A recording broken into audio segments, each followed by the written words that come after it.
조금씩 스며드는 영화 채널 시네브로의 이지입니다. 네, 안녕하세요. 반갑습니다. 오늘은 팀 버튼의 빅 아이즈를 해보도록 하겠습니다. 2014년 작이고요. 솔직히 저는 이 영화를 보면서 놀랐습니다. 이게 과연 팀 버튼 영화가 맞나 싶더라고요. 이 영화는 지금까지의 팀 버튼 영화와 만듦새가 완전히 다릅니다. 마치 팀 버튼이 자기 색깔을 과감히 버리고 무색무취하게 만든 작품 같았어요. 영화 감독 이름을 가리고 본다면 누구도 팀 버튼 작품임을 모를 것입니다. 왜 팀 버튼은 이런 극단적인 선택을 저지르고 만 것일까요? 우선 이 영화에 대한 사람들의 평가가 궁금해서 인터넷을 검색해 보았습니다. 지금부터 팀 버튼의 빅 아이즈에 대한 기자나 평론가라고 불리는 전문가들의 평가를 읽어드리겠습니다. 참고로 이분들은 별점을 3개에서 3개 반 정도 주셨습니다. 이 정도 평가는 무난하게 잘 만들었다, 뭐 요런 셈이겠죠? 자, 김영석 영화 저널리스트님은 이런 멘트를 하십니다. 화가 마가렛 킨이 자신의 이름을 찾는 과정을 그린 전기 영화, 꼼꼼한 시나리오와 안정적인 연출, 에이미 아담스와 크리스토프 왈츠의 호연이 어우러진다. 하지만 팀 버튼 영화라는 걸 감안하면 조금은 밋밋한 건 사실. 빅 아이즈 이미지에 대한 버튼 특유의 시각적 상상력을 은근히 기다렸으나 다소 기대에 못 미친다. 그리고 나원정 맥스무비 기자님은 이렇게 평가를 하십니다. 어릴 적 크게 영감을 빚진 화가여서일까? 팀 버튼 감독은 30년간 재능을 도둑맞은 화가의 비극, 독특한 화풍을 자극적으로 쫓지 않고 특유의 스타일마저 양보한 채 남성 우월주의 시대에 맞서 싸운 여류 화가의 내면까지 차분히 담아낸다. 팀 버튼 다음에 새로운 발견. 그리고 이은선 매거진 M 기자님은 이렇게 말하십니다. 예술이 대량 상품의 영역으로 넘어가던 시대에 대한 충실한 관찰, 예술가로서의 자의식을 고민하던 작가에 대한 애정어린 시선, 감독 고유의 개성은 덜하지만 어쩌면 마가렛 킨의 예술 세계와 똑 닮은 팀 버튼만이 가장 잘 보여줄 수 있었던 것들. 이지의 영화 저널리스트 전 맥스무비 기자님은 이렇게 말하십니다. 팀 버튼스러운 것을 빼고도 영화는 충분히 매력적이다. 그는 자신이 흠모하는 작가의 후광에 짓눌리지 않고 실화를 기초로 흥미로운 이야기를 만들어냈다. 그간 다소 실망스러운 행보를 보여온 필모그래피를 생각하면 긍정적인 징조다. 예, 여기까지가 전문가 평가였고요. 그 다음에 빅 아이즈의 왓챠 유저 코멘트를 둘러보겠습니다. 이분들은 보통 별점 3개 반에서 4개 반 정도 주셨어요. 자, 와테님은 왜 사람들은 영화를 안 보고 감독을 볼까? 초이님은 팀 버튼 영화치곤 심심한 면도 있지만 혼이 가득 담긴 그림의 파워가 충분히 매력적이기에 끌린다. 그리고 오지보이님은 먹을 것이 없어 영양실조에 걸린 듯 비쩍 말라 눈만 둥그렇게 큰 그림. 빅 아이즈의 대부분의 그림들이 그렇다.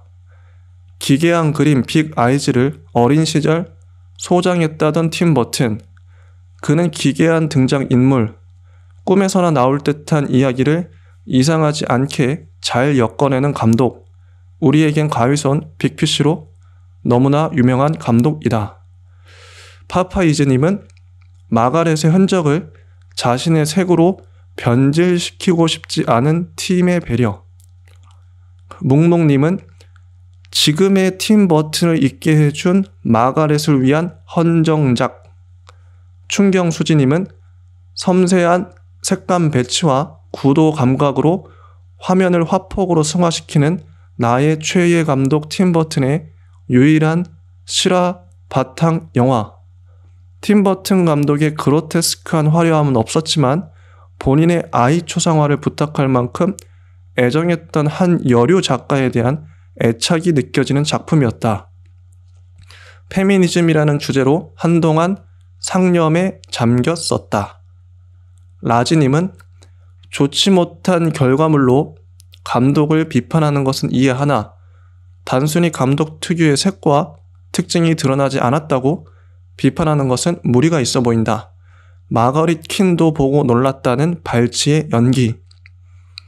윤재 아빠님은 빅 아이와 함께 키워온 꿈을 완성한 팀 버튼, 그가 그의 뮤즈인 마가렛 킨에게 바치는 헌사.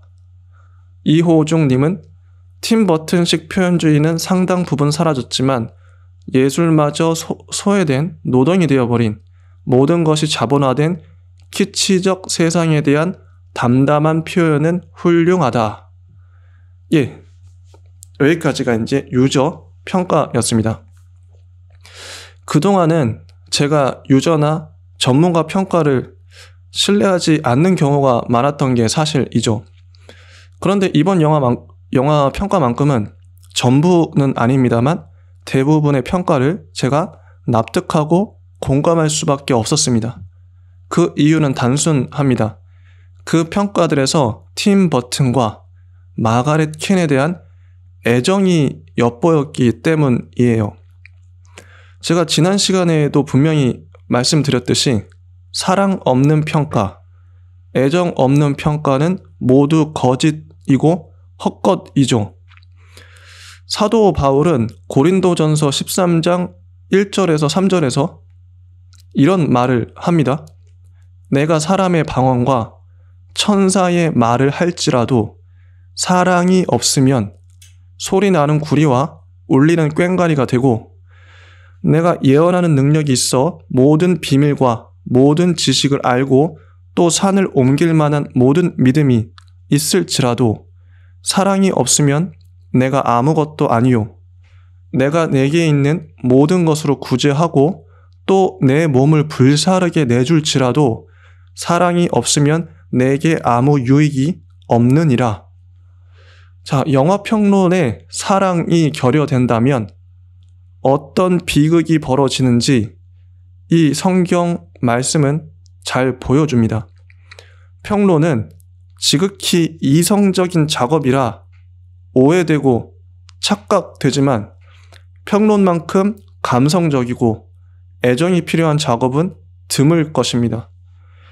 제 아무리 논리적으로 완벽하고 뛰어난 문장을 쓸 수 있다고 할지라도 그 감독을 미워하거나 싫어하거나 질투한다면, 부정적 감정에 휩싸인다면 그 모든 말들은 소리나는 구리와 울리는 꽹과리일 뿐이겠죠.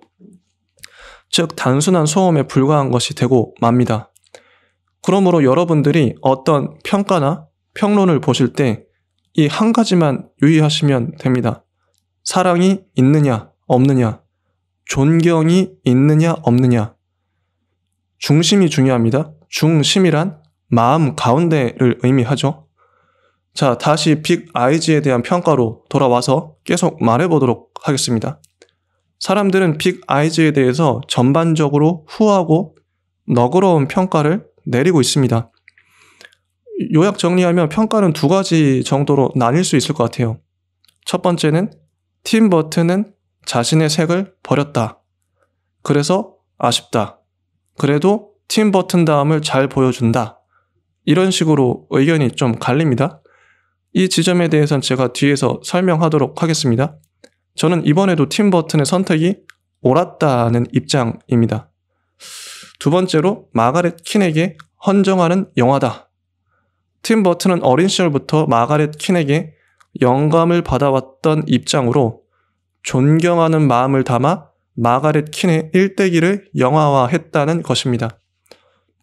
저는 지금까지 읽어드렸던 모든 사람들의 그 모든 코멘트들을 머금고 받아 안고 왜 팀 버튼 감독님이 이 영화를 이렇게 만들 수밖에 없었는지 그 원인과 이유를 밝히고자 합니다. 이번 에피소드는 제가 팀 버튼의 대변자가 된 느낌으로 말할 수밖에 없겠네요. 마치 샤먼이, 즉 무당이 굿을 하다가 어떤 영혼을 자기 안에 받아들이고 영혼과 일체가 되어 마치 그 영혼의 표정과 말투와 생각으로 사람들과 소통하는 장면을 떠올리시면 될 것 같습니다. 평론가의 자기 색깔을 강하게 발산하는 것도 평론이겠지만 영화 감독님을 존경하는 마음으로 적극적으로 대변하는 것도 평론이라고 저는 믿습니다. 어쩌면 평론이란 자폐와 이입의 중간쯤에 위치하는지도 모르겠습니다. 자기 몰입, 자기 집중이 극단으로 치달으면 자기 폐쇄적인 독백만 쏟아내 버려서 소통이 안 되고 감정이입과 공감이 극에 달하면 나는 사라지고 그 사람만 남아 버립니다. 평론은 자기를 온전히 지키고 유지하면서도 감독을 받아들이고 대중에게 공유하는 행위입니다. 즉 나의 색깔과 감독의 색깔을 섞었는데 나의 색깔만 남거나 감독의 색깔만 남아버리는 그런 글이 아니라 물과 기름을 섞은 것처럼 두 개의 층이 확고히 갈리면서 두 개의 색깔이 선연한 그런 글입니다. 여기서 더 나아가서 어쩌면 어떤 경지에 이르른 평론은 물과 기름처럼 영원히 섞이지 않는 층을 이루는 것이 아니라 빨강 물감과 파랑 물감을 섞어서 보라색 물감을 만들어버리는 나의 색도 사라지고 감독의 색도 사라지고 제3의 새로운 색깔을 창조해내는 작업인지도 모르겠어요. 그렇다면 나는 A 감독과 섞일 때 어떤 색깔이 되고 B 감독과 섞일 때 어떤 색깔이 되겠죠. 자, 내가 팀 버튼을 영화라는 매체를 통해 몇 주간 직접적으로 만나고 있는데 나의 신체와 영혼과 감정과 생각과 느낌에 아무런 변화가 없다면 그것이야말로 이상한 일 아니겠습니까? 내가 팀 버튼을 진정으로 만났다면, 진정 그를 사랑한다면 나는 팀 버튼스럽게 변화할 것입니다. 영화평론가는 자기가 만난 모든 감독들을 깊이 머금은 존재입니다. 지금 제 안에는 크리스토퍼 놀란, 쿠엔틴 타란티노, 리들리 스콧, 팀 버튼이 살고 있어요. 이러한 감독들이 저의 영화적 맥락을 이루며 조화를 이루기도 하고 때론 서로 대결하기도 합니다. 평론가는 그래서 시간이 흐를수록 더 많은 영화를 볼수록 더 깊어지고 더 넓어질 수밖에 없습니다. 자, 이제 본격적으로 시작해 보도록 하겠습니다. 2014년작 빅 아이즈를 이해하기 위해선 1994년작 에드 우드를 우선 언급해야만 합니다. 아니, 1982년 단편 데뷔작 빈센트 먼저 시작해야겠군요. 빈센트는 저예산 호러 영화의 주인공으로 활약했던 실제 배우 이름입니다. 대략 1950에서 60년대쯤 활동한 것으로 보여요. 빈센트라는 영화는 빈센트 프라이스를 존경하는 빈센트 멜로이란 꼬마아이의 이야기입니다. 즉, 팀 버튼은 데뷔작부터 작정하고 자신이 존경하는 호러 배우에게 헌정하는 작품을 만든 거예요. 팀 버튼은 무척이나 사람을 아끼고 좋아하는 감독입니다. 그가 쓰는 배우들을 보세요. 아니, 그가 가족처럼 매 영화마다 동거동락하는 배우들의 이름을 보세요. 조니 뎁, 헬레나 보넴 카터를 보시면 됩니다. 사람들은 이들이 팀 버튼의 뮤즈다, 페르소나다 라고 말합니다. 하지만 제가 보기에 팀 버튼은 단순히 자신의 영화적 이미지를 잘 표현하기 위해 그런 도구이자 수단으로 이 배우들을 매번 기용해서 역할 배당을 하는 것이라 생각하지 않습니다. 팀 버튼은 이 배우들이 진심으로 인간적으로도 좋은 거예요. 오죽했으면 헬레나 보넴 카터와 결혼해서 아이까지 낳았을까요? 팀 버튼은 배우에 대한 존경은 물론이고 애정으로 가득 찬 감독입니다. 조니 뎁과 헬레나 보넴 카터뿐 아니라 자신의 영화에 출연한 조연들까지도 그는 놓치지 않습니다. 비틀주스에서 비틀주스 역으로 나왔던 마이클 키튼을 팀 버튼은 배트맨에서 조커 역을 시키려 했지만 워너브라더스에서 반대해서 홧김에 조커 역을 시키려던 마이클 키튼에게 배트맨을 맡겨버렸죠. 여기서도 팀 버튼의 진한 배우 사랑을 우리는 확인할 수 있습니다. 비틀주스에서 유령을 보는 딸 역할을 했던 위노나 라이더는 가위손에서 여주인공 역할을 맡아요. 그리고 1992년 배트맨 리턴즈에서 캐트우먼 역할을 했던 미셸 파이퍼는 2012년 다크 섀도우에서 엘리자베스 콜린스 역할을 맡습니다. 이런 식으로 일일이 따져보면 팀 버튼 영화에서 거의 모든 주연과 조연들은 거미줄처럼 엮여 있다는 걸 발견하게 될 겁니다. 자, 자기 영화에서 함께하는 배우들에 대한 이 진한 존경과 사랑의 밑바탕에는 자신이 어렸을 적 아티스트로서의 자신을 구성하게끔 도와주었던 존경하고 사랑하는 감독과 배우와 예술가와 각종 호러 캐릭터들이 있습니다. 이 호러 캐릭터들은 드라큘라, 프랑켄슈타인, 마녀, 늑대인간 등등이겠죠. 팀 버튼의 모든 작품들은 이처럼 자신의 어린 시절을 지켜주었던 이 사람들과 이 캐릭터들에 대한 헌사라 해도 무방합니다. 1982년 빈센트는 호러 영화 배우 빈센트 프라이스에 대한 헌사입니다. 이 클레이 애니메이션 영화의 실제 나레이션을 배우 빈센트 프라이스가 하기도 했어요. 이때의 팀 버튼의 기분은 마치 성공한 오타쿠, 즉 성덕이 된 벅차오르는 느낌이었을 거예요. 1994년 에드 우드는 사상 최악의 감독으로 뽑혔던 에드 우드 감독에 대한 헌사입니다. 사실상 팀 버튼 덕분에 에드 우드 감독님은 재조명 받고 재평가 받게 되었을 게 분명합니다. 에드 우드 감독님은 무덤에서도 팀 버튼에게 감격의 눈물을 흘리며 좋아하셨을 것 같아요. 2014년 빅 아이즈는 화가 마가렛 킨에 대한 헌사로 만든 작품이에요. 일설에 의하면 빅 아이즈라는 그림을 그린 마가렛 킨의 작품을 팀 버튼은 어렸을 적부터 사 모았다고 해요. 팀 버튼의 예술적 영감의 한 축을 마가렛 킨의 작품이 제공한 것이겠죠. 자, 누군가는 이 작품을 10년 전부터 구상했다고 말하지만 제가 보기에 이 작품은 팀 버튼이 마가렛 킨을 만난 최초의 순간부터 최소한 수십 년 전 어린 시절 그 그림들을 접했을 그 순간부터 어쩌면 이 작품은 예정되어 있었을 것이라는 생각이 듭니다. 팀 버튼이 이 각각의 세 사람을 영화화한 이유는 이토록 분명하죠. 자, 여러분은 에드우드의 만듦새를 혹시 기억하십니까? 2021년 1월 25일자로 업로드된 팀 버튼의 8번째 에피소드 영상에서 저는 에드우드라는 영화의 특징에 대해 설명한 적이 있습니다. 그동안의 팀 버튼 영화와는 달리 에드우드 감독의 일대기를 지극히 현실적인 톤으로 그리고 있어요. 이 지점에서 마가렛 킨의 일대기를 지극히 현실적으로 그린 빅 아이즈가 생각나는군요.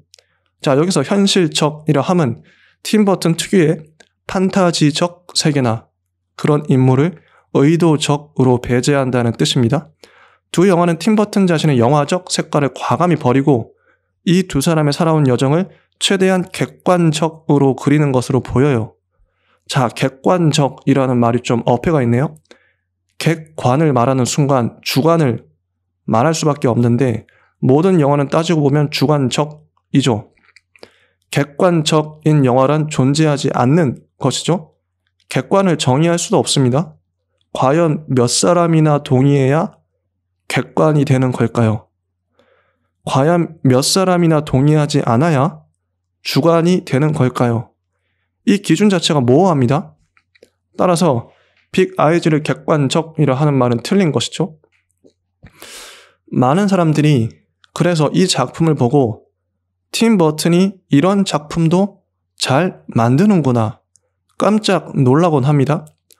팀 버튼은 평소 자기만의 색깔이 워낙 강렬해서 그 색깔 때문에 오해받아왔기에 이런 스탠다드해 보이는 드라마 같은 작품들은 못 만들 것이란 편견을 받아왔던 게 사실이죠. 하지만 그는 영화에 대한 기본기가 정말 탄탄한 감독입니다. 미장센만 잘해서 어쩌다 유명해진 감독이 절대 아닙니다.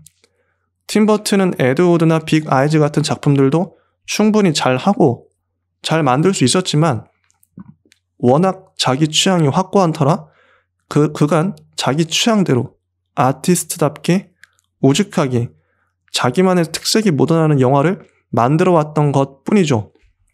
이번 빅 아이즈는 어쩌면 팀 버튼의 판타지적 세계관이나 미장센적 화려함을 걷어내고 순수하게 스토리의 힘, 연기의 힘, 철학의 힘만으로 감상할 수 있는 좋은 작품임이 분명합니다. 자, 이쯤에서 시내 21회 송효정 평론가님의 글을 인용해 보도록 하겠습니다. 이성적인 듯 보이지만 위선으로 점철된 가짜 예술가 윌턴은 그 본질에서 그저 부동산 업자에 가깝다. 존재하지 않는 가치를 부풀려 실제하는 양 만들어내는 데 탁월한 그는 점차 자신이 만든 망상을 실제로 착각하는 지경에 이른다. 한편 시대가 부여한 여성의 한계를 넘어서지 못했던 마가렛은 신비와 우연, 숫자점에 민감하고 나중에는 이단 종교에 심취하기도 한다. 영화는 이 둘 중 어느 누구의 입장을 전적으로 승인하지 않으며 빅 아이즈의 예술적 평가에도 모호한 입장을 보인다. 이러한 애매성은 이 영화가 빅 아이즈 현상을 가십으로 다루던 싸구려 칼럼니스트의 회고적 나레이션을 따라가고 있다는 점에서도 드러난다. 미국 대중예술의 허상과 미디어의 위선, 나아가 미국 종교와 법정까지 다루는 이 영화의 스펙트럼은 실로 광범위하다.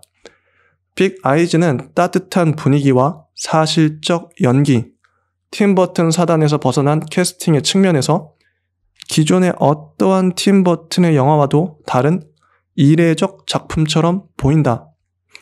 그럼에도 고급 예술과 키치, 지도 비평과 가십, 우아함과 저급함, 종교와 세속을 뒤섞은 채 이들의 경계를 오간다는 점에서 역설적이게도 가장 팀 버튼적인 영화일지도 모르겠다. 영화는 관객의 예단을 끊임없이 뒤엎으며 최종적인 판단을 유보한다. 팀 버튼적이지 않은 보임새와 주제적 애매성으로 인해 대중성은 다소 떨어져 보이지만 빅 아이즈는 미국이라는 키치를 주제화한 그의 가장 지적으로 진화된 영화로 기억될 것이다. 자, 빅 아이즈는 마가렛 킨의 작품들을 일컫는 단어입니다. 마가렛 킨은 어린 아이들을 눈이 크게 그리는 특징이 있어요. 그래서 빅 아이즈입니다. 이 빅 아이즈란 작품들을 한마디로 키치한 스타일이라고 부릅니다. 그렇다면 키치란 대체 무엇일까요? 키치란 단어의 본질을 파헤치면 이 영화가 보입니다. 디 에디트의 하경화님의 글, 참을 수 없는 키치의 가벼움을 인용해 보도록 하겠습니다. 키치, 지금은 하나의 스타일을 의미하는 단어로 쓰이지만 19세기 미넨에서는 조악한 싸구려 예술품을 일컫는 용어였다더라. 당시 미넨에서는 관광객들을 대상으로 예술품의 모작이라고 할 만한 싸구려 그림을 팔기 시작했는데 여기에서 유래되어 싸고 저급한 예술품을 뜻하는 속어로 쓰였다. 긁어 모으다라는 뜻의 독일어 키첸과 저급하게 만들다 헐값으로 팔다라는 뜻의 베르키첸에서 따왔다고 한다. 산업혁명 이후 신흥 부자로 떠오른 부르주아들이 그럴싸한 모조 예술품을 향유하던 것을 비꼬는 용어기도 했다. 아마 귀족 혹은 엘리트 계급이라 칭할 만한 자들이 감히 니놈들이 예술을 우습게 봐? 이 키치한 것들이 하고 사용했겠지. 저급한 대중적 취향의 B급 문화를 지칭하는 단어인 동시에 소수에게만 허락됐던 예술품이 대중의 것으로 대량 생산되는 시대적 흐름을 반영하는 단어이기도 하다. 하지만 2019년의 키치함은 더 이상 싸구려 짝퉁 예술품만을 의미하진 않는다. 오히려 의도적으로 B급 정서를 표방하는 영리함을 키치함이라고 본다. 키치를 문화적, 스타일적 장치로 활용한다는 이야기다. 쉬운 예를 들어보자. 캠벨스프 통조림을 그려놓고 작품이라고 말했던 앤디 워홀의 팝아트야말로 키치를 의도적인 장치로 잘 사용한 예가 아닐까. 요즘에 우리가 흔히 키치하다고 하는 것들은 대부분 가볍다. 속된 말로 진지 빨지 않는 스타일이다. 이런 조악한 이미지나 통속적인 상징을 사용하기도 한다. 흔히 병맛이라고 표현하는 B급 코드와도 맞닿아 있다. 무엇이 진짜고 무엇이 가짜인지, 무엇이 카피인지의 경계마저 흐릿해진다. 피식, 한번 웃을 수 없는 유머와 위트는 덤이다. 이런 요소들을 솜씨 좋게 버무려서 유치하지만 세련된 이미지를 만들어낸다. 심지어 소위 명품이라고 부르는 럭셔리 브랜드들도 키치를 적극적으로 받아들이기 시작했다는 것이다. 대표적인 게 구찌다. 구찌의 2017년 캠페인이나 2018년 캠페인 컷을 보면 키치가 무엇인지 구구절절 설명할 필요가 없다. 여러분, 저게 바로 키치 그 자체입니다. 19세기엔 가짜가 진짜인 척하는 걸 키치라고 불렀는데 21세기엔 진짜가 가짜인 척하는 걸 키치라고 부른다. 그리고 그걸 힙하다고 부른다. 사실은 요즘 몹시 남발하고 있는 그 힙이라는 단어 역시 하위 문화에서 시작된 표현이다. 참으로 재밌는 일이다. 맞다. 키치는 결국 재미있어야 한다. 나는 패션 전문가도 문화평론가도 아니다. 나의 직업은 소비 요정. 내가 하고 싶은 말은 요컨대 이거다. 우리는 오늘 키치를 배웠다. 그러니 키치를 소비하러 떠나보자. 자, 키치를 지금부터 철학적으로 제가 한번 분석해 보도록 하겠습니다. 키치의 틀은 이분법적이에요. 고급 문화와 하급 문화, 진짜와 가짜, 우등과 열등 이렇게 두 개의 층위를 나눕니다. 단순히 구분하는 데서 그치는 게 아니라 하나가 다른 하나를 침범하거나 모방합니다. 하급 문화가 고급 문화인 척하는 것도 키치이고 고급 문화가 하급 문화의 양식을 빌리는 것도 키치이죠. 진짜가 가짜인 척하는 것도 키치고 가짜가 진짜인 척하는 것도 키치적입니다. 단 그 양상은 20세기에는 열등한 실력을 가진 열등한 문화가 마치 고급 문화인 양 허세 부리고 속여먹는 발칙한 의도가 키치였다면 그 방향성이 21세기에는 역전되어서 명품이나 예술로 불리는 영역이 그 다양성과 경계를 확장하기 위한 새로운 시도로 하위 문화를 모방하고 있다는 거죠. 즉 키치의 본질은 이러한 이분법적 경계를 자유자재로 넘나든다는 것입니다. 이분법 자체를 해체하고 부정하고 조롱하고 풍자하는 것이라고 보는 게 좋을 듯 합니다. 애초부터 어떤 문화든 그 자체적으로 고급과 저급, 우등과 열등을 나누는 것 자체가 폭력적이죠. 자, 청바지를 입으면 저급하고 양복을 입으면 고급하다고 말할 수 없죠. 명품으로 치장하면 세련된 사람이고 싸구려 시장 옷을 입으면 구질구질하다고 말할 수 없습니다. 물론 마가렛 킨이 자신의 작품을 보고 키치라고 말하진 않았을 것입니다. 어떤 아티스트도 자신의 작품이 원래는 저급한데 고급 예술을 노렸다거나 고급 예술인데 저급 문화를 차용했다는 도발적 선언을 하지 않겠죠. 우리는 다만 외부인의 시선으로 마가렛 킨의 작품들이 키치적인 것 같다고 추정할 뿐입니다. 이러한 분석에서 보면 키치란 내부자가 선언하는 게 아닌 외부자가 이름 붙이고 낙인 찍는 그 무엇입니다. 실상 어쩌면 키치가 아닐지도 모르는 어떤 작품에게 강제적으로 키치라 명명하는 것은 폭력이겠죠. 키치란 말은 어떤 작품을 순식간에 저급 문화 혹은 고급 문화로 낙인 찍어버리는 효과가 있습니다. 이때 말의 권력은 예술가에게 있는 것이 아니라 키치적이야 이렇게 말하는 바로 그 사람에게 권력이 있죠. 지금까지 제가 말한 이러한 모든 분석이 정확하게 이 빅 아이즈란 영화를 묘사하고 있습니다. 이 영화는 이런 맥락에서 키치적인 동시에 키치적이지 않습니다. 키치를 표방하면서도 키치를 부정하는 이중적 효과를 가집니다. 따지고 보면 팀 버튼의 영화들도 키치적이라고 할 수 있겠죠. 어떤 이들은 팀 버튼의 이미지들을 보고 조악하다, 촌스럽다 이렇게 조롱합니다. 혹은 어떤 이들은 아름답다, 기발하다, 독창적이다, 극찬하죠.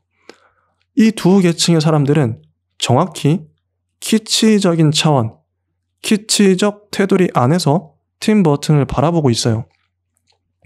팀 버튼이 조악하다 비웃는 사람들은 팀 버튼의 영화적 이미지를 하급 문화라 정의 내리고 고급 문화를 표방하고 있다고 조롱하는 셈이죠.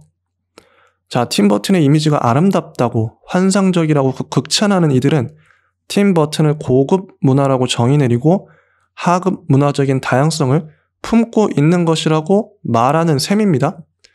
팀 버튼은 사실상 이 두 계층의 사람들에게 키치적인 시각 자체가 옳은 것인지 빅 아이즈란 영화를 통해 마가렛 킨의 사례를 통해 디테일하게 보여주며 질문하고 있는 거예요. 자, 이쯤에서 이 영화의 스토리를 한번 살펴보도록 하죠. 마가렛 킨은 빅 아이즈란 그림의 원작자입니다. 그런데 여성이죠. 전 남편에게서 도망친 이혼녀입니다. 딸도 있습니다. 돈도 없습니다. 이런 그녀가 1950년대 아직 보수적인 미국 사회, 남자들의 힘이 막강한 가부장제 사회에서 자신의 그림만으로 아티스트로서 성공할 가능성은 제로에 가깝겠죠. 우연히 만난 부동산업자 월터 킹과 마가렛 킨은 금세 사랑에 빠져 결혼합니다. 자, 남편은 당연한 이야기지만 남자입니다. 마가렛 킨의 그림을 알아본 눈치 빠른 남편 월터 킨은 남자라는 자신의 위치를 써먹을 묘안을 내죠. 아내의 그림을 남편인 자신의 이름 월터 킨 이름으로 세상에 선보이면 팔릴 것이라고 계산한 것입니다. 남편의 이러한 전략적 노림수 덕분에 마가렛 킨의 작품은 불티나게 팔립니다. 남편 월터 킨은 어느새 세계적 화가로 명성을 날리지만 빅 아이즈의 원작자 아내 마가렛 킨은 남편 들러리만 서고 집안에 틀어박혀서 딸한테도 감춘 채 유독가스를 마시면서 그림을 생산해내는 하청 노동자가 되어버리죠. 이렇게 수십 년을 정체를 감추며 살던 마가렛 킨은 남편의 강요와 협박, 폭력에 못 이겨 도망칩니다. 남편은 돈에 눈이 멀어서 하와이로 도망친 아내를 찾아내죠. 그림을 우편물로 정기적으로 붙이라고 협박합니다. 마가렛 킨은 도저히 참을 수 없어서 하와이 연방법원에 남편을 사기 혐의로 고소하고 마침내 재판이 열립니다. 남편은 특유의 입담으로 정신없이 변명을 하며 말을 쏟아내죠. 보다 못한 재판관은 솔로몬처럼 이 모든 상황을 일단락지을 지혜로운 판결을 내립니다. 이 남편과 아내 두 사람이 모두가 지켜보는 법정에서 1시간 동안 그림을 그리라고 명령한 것이죠. 당연히 마가렛 킨은 자신의 그림 증거물 224를 멋지게 손쉽게 그려내고 남편 월터 킨은 한동안 그림 앞에 멍하게 앉아있더니 팔이 아파서 못 그리겠다고 둘러대요. 이에 마가렛 킨은 재판에서 승소하고 진실이 천하에 드러나게 됩니다. 이후로도 월터 킨은 자신이 그림을 그렸다고 죽을 때까지 주장했지만 정작 그림은 한 점도 못 그렸다고 합니다. 반면 마가렛 킨은 현재까지 왕성하게 창작 활동을 지속해오고 있다고 하네요. 여기까지가 영화의 대략적인 줄거리입니다. 자, 여러분들도 느끼셨겠지만 이 영화의 스토리 자체가 키치적이에요. 무엇이 진짜고 무엇이 가짜인지 팀 버튼은 관객에게 끝없이 질문하고 있습니다. 그 질문은 결코 단순하거나 가볍지 않습니다. 영화가 던지는 질문을 분석해보죠. 자, 질문의 틀은 진짜와 가짜입니다. 무엇이 진짜이고 무엇이 가짜냐 하는 것입니다. 단순하게 1차원적으로 이 틀을 영화에 대입하면 아내 마가렛 킨은 빅 아이즈의 원작자니까 진짜이고 남편 월터 킨은 가짜겠죠. 남편이 처음 아내에게 접근한 건 어느 야외 그림 장터에서였습니다. 월터 킨은 자신이 유럽 여행하며 스케치한 그림들을 전시하며 팔고 있었어요. 마가렛 킨 역시 자신의 빅 아이즈 그림을 전시하며 팔고 있었죠. 월터 킨은 특유의 말발로 고객들을 현혹하여 $20, $30에 자신이 그림을 팔고 있었고 마가렛 킨은 $2짜리 그림을 흥정마저도 못하는 바람에 $1에 팔고 있어요. 그런데 영화 후반부에 드러나는 진실이지만 월터 킨은 원래 그림 하나 그리지 못하는 사람이에요. 그가 팔던 그림은 전부 누군가의 작품이죠. 그림 밑에 사인만이 월터 킨의 것이었습니다. 남편 월터 킨은 자신의 풍경화 그림마저도 가짜였던 셈입니다. 실력도 없는 그는 뻔뻔하고 대담하게 장터에서 $20, $30나 받아가며 남의 그림을 마치 자기 그림인 것처럼 팔고 있었던 거예요. 이쯤 되면 그의 삶 자체가 가짜라는 생각도 드네요. 반면 진짜 화가인 마가렛 킨은 그림 외적인 요소, 즉 화려한 언변이나 수사가 부족해서 $2짜리 그림을 $1에 팔아버립니다. 사실 그 그림은 몇십 년 후에 수천 달러, 수만 달러가 되죠. 진짜가 가짜보다도 못한 대우를 받고 있는 현실을 단적으로 보여주는 겁니다. 가짜는 그림이 아닌 요소들을 잘 활용해서 그림을 보기 좋게 꾸며서 진짜처럼 포장해서 많은 돈을 법니다. 진짜는 정작 그림 자체만으로 진짜의 힘만으로 승부하고 있기 때문에 정작 돈과는 거리가 먼 삶을 살아갈 수밖에 없죠. 자, 예술 자체는 신성해 보이지만 예술계가 얼마나 썩어 문드러졌는지, 결국 예술의 판을 키우고 예술로 돈을 벌어먹는 작자들이 누구인지 이 영화는 신랄하게 보여줍니다. 가짜들은 진짜들을 이용하고 활용하여 진짜보다 더 많은 이익을 챙기고 있었던 것이죠. 양상은 여기서 끝나는 게 아닙니다. 마가렛 킨의 $1짜리 그림은 후에 월터 킨의 탁월한 홍보술로 수천만 달러에 육박하게 되죠. 그렇다면 그림의 가치는, 즉 진짜의 가치는 애초부터 고정되어 있는 게 아니라 유동하며 변동하는, 즉 변화하는 가치라는 정의가 나옵니다.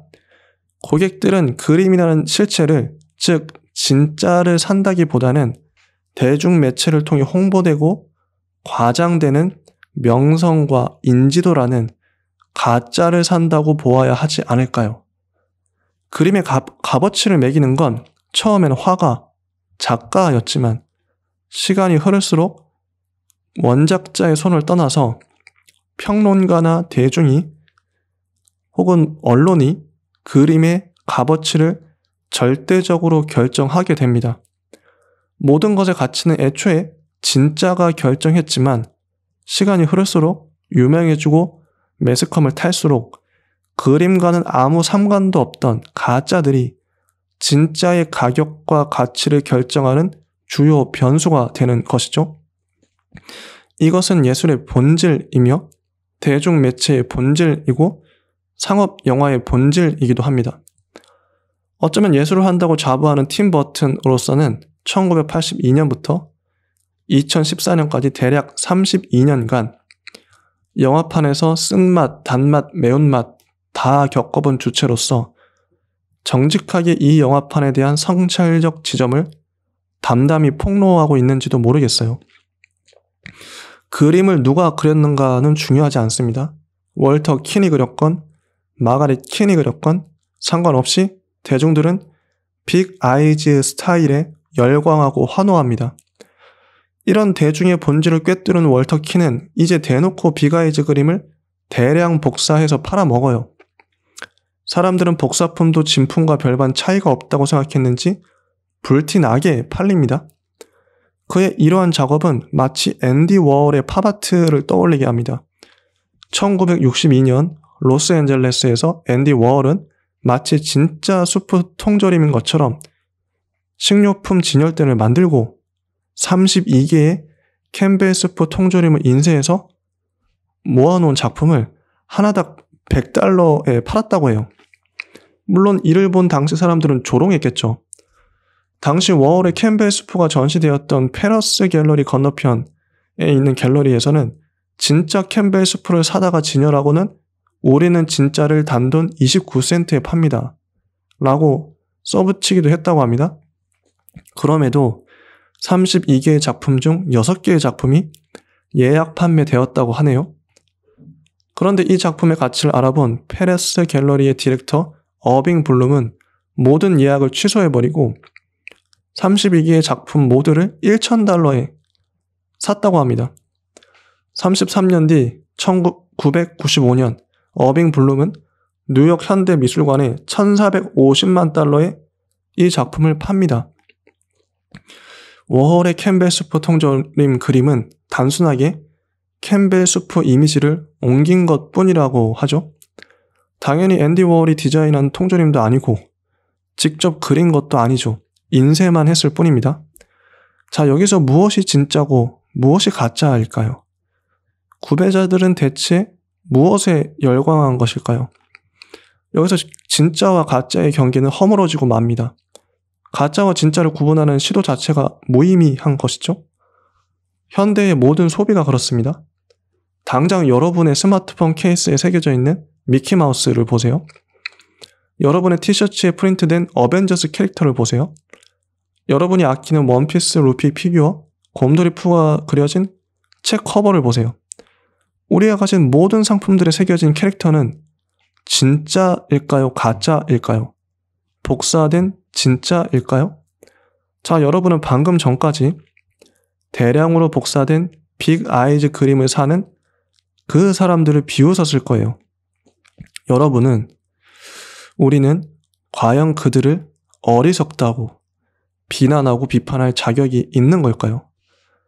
현대사회의 모든 상품들은 진짜를 대량 복사한, 아니 가짜를 대량 복사한 가짜라고 할 수 있습니다. 아니 더 이상 진짜와 가짜의 구분과 구별 자체가 무의미하다고 할 수 있겠죠.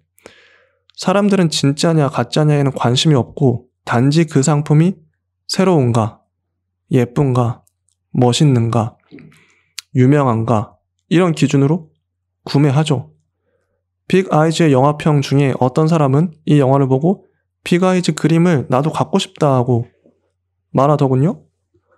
아마 어떤 이들은 빅 아이즈 그림을 인터넷에서 다운받아서 컴퓨터 배경 화면으로 지정하거나 빅 아이즈 그림을 인터넷에서 구매해서 액자에 걸어놓거나 빅 아이즈 티를 입고 다닐지도 모르겠네요. 이것이 바로 현대인의 지혜로운 소비 패턴이자 구매 패턴이라고 할 수 있겠습니다. 팀 버튼은 이러한 지점까지 비판적으로 지적하고 있는 것이죠. 아니, 팀 버튼은 사실상 없던 입론을 펼치고 있지 않습니다. 이러한 현상을 단순히 비판하거나 적극적으로 옹호하지도 않고 그냥 넌지시 보여주는 것 뿐이에요. 그렇기 때문에 이 작품의 무게감이나 문제 제기가 결코 가볍지 않다는 것입니다. 지금 우리가 보는 영화 빅 아이즈도 제가 어디서 봤을까요? 왓챠에서 봤죠. 극장에서 안 봤습니다. 왓챠에서 봤는데 이건 그럼 진짜일까요? 가짜일까요? 이렇게 물어볼 수 있는 거죠. 자, 이제부터 영화 속으로 들어가서 한 장면을 분석해 보도록 하겠습니다. 인트로 시퀀스는 빅 아이즈 그림들이 대량 인쇄되는 장면으로 시작해요. 눈물을 흘리는 여자아이의 모습이 인상적입니다. 카메라는 의도적으로 작가 서명 킨을 비춰요. 눈물을 흘리는 여자아이는 당연히 마가렛 킨이고, 킨이란 이름이 논쟁이 될 거란 걸 우리는 익히 알고 있죠. 곧이어 검은 화면에 하얀 글씨의 인용문이 등장합니다. 앤디 워홀의 말이에요. 킨의 작품은 훌륭하다. 반드시 그럴 것이다. 아니면 그 많은 사람들이 좋아했을 리가 없다. 팝아트의 거장이자 창시자인 앤디 워홀이 등장한 이유는 자명하죠? 앤디 워홀의 작품 자체가 이중성을 대변합니다. 그는 자신의 작품을 대량 생산하듯 찍어내면서 자본주의 사회의 대량 생산 체제를 조롱하고 풍자하는 동시에 인정하고 찬양하고 있어요. 앤디 워홀의 인용문은 대중이 킨의 작품을 인정했으니까 대중의 선택은 항상 옳으니까 작품의 가치는 대중에게 있다. 이렇게 선언하면서도 대중의 미숙함과 어리석음을 비판하고 있는 것이죠. 긍정과 부정을 동시에 하고 있습니다. 찬양과 비난을 동시에 하고 있죠. 이 입장은 마가렛 킨과 팀 버튼의 입장을 대변하는 것처럼 느껴져서 기묘한 느낌이 듭니다. 실상 모든 아티스트와 대중은 이러한 관계가 아닐까요? 아티스트는 대중의 가벼움, 천박함, 천편일률적인 취향을 분노하고 욕하면서도 정작 대중의 선택을 받지 못하면 자신의 생계조차 위협에 처하는 상황에서 대중의 취향에 걸맞게 자신의 취향을 조정해야 하는 것이죠. 불편하고 안타깝지만 어쩔 수 없죠. 그래서 아티스트에게 대중이란 애증의 대상처럼 여겨집니다. 사랑하면서도 증오하고 존경하면서도 경멸하는 대상 말이죠. 곧이어 어떤 고요한 마을의 전경이 펼쳐집니다.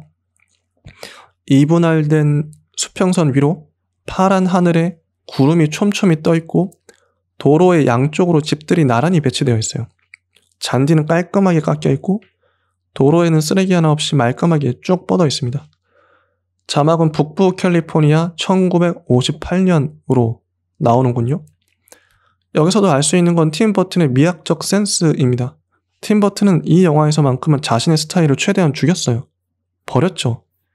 마가렛 킨의 실화인 만큼 자신의 판타지적 색감이 현실에 어떤 식으로든 악 영향을 줄까 우려한 탓이겠죠? 그렇다고 해서 팀 버튼이 미장센을 포기한 건 절대 아닙니다. 대신 팀 버튼은 이 영화에서 색감과 균형, 사물과 건물의 배치 등등을 매 장면마다 강박적으로 신경 썼습니다. 어쩌면 마가렛 킨에 대한 헌사인 이 영화가 회화적이지 않으면, 즉 매 장면마다 한 편의 잘 그려진 그림처럼 묘사되지 않으면 그 헌사의 진정성이 의심을 받겠죠. 이 작품 역시 팀 버튼이 자신이 원하는 이미지를 보기 위해서 만들어냈습니다. 마가렛 킨이 되기 전 마가릿 얼브릭은 급하게 짐을 챙겨서 딸과 함께 집을 떠나요. 전 남편으로부터 도주하는 것이죠. 파란 차를 몰고 구불구불한 언덕을 올라갑니다.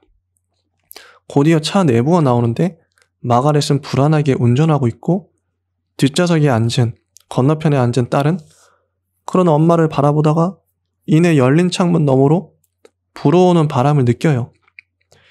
이 장면에서 지금의 현실을 대하는 두 사람의 온도차가 느껴집니다.